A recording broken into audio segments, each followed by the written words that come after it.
Hey guys, attorney Zach Bailey with Marc Lopez here to talk a little bit about what happens if there's a warrant on your case. So a warrant can be issued for a number of reasons. First, if a case has just been filed, that may be the way the state brings you in to face the charges. Sometimes you're arrested on the scene, but sometimes they decide later on that they want to file charges. Maybe there was an investigation, or maybe they just wanted to talk it over and decided they're going to file charges before making that decision.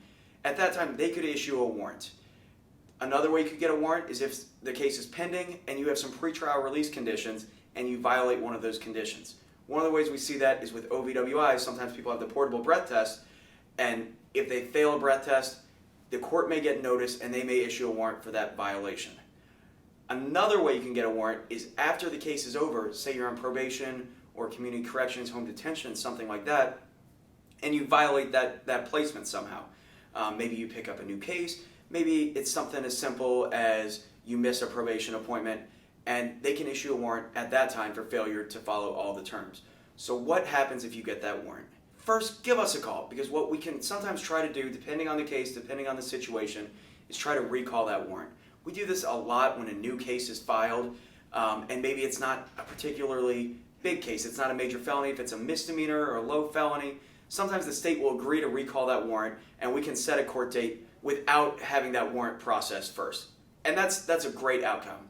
But what happens if you have a future court date and there is a warrant? A lot of people, their natural reaction is, I'm not going to go to court if I have a warrant. Maybe they have a case in one county and a warrant is issued out of another county, and they don't want to get picked up on the other county's warrant while they're in court on their first case. Sometimes we'll see it if it's the pretrial release violation we discussed, where a warrant is issued before the next court date, and because of a fear of getting picked up on that warrant, you decide not to come to court. Well, that warrant is going to stay active. It doesn't go away just because you don't come to court. It actually makes the situation a lot worse. You're likely to get another warrant for missing court, and you're basically living your life hoping you don't have any encounters with law enforcement where you might get picked up on that warrant. So we want to avoid that. If there's a warrant issued for whatever reason on any case you have, give us a call, 317-632-3642. Remember, always plead the fifth.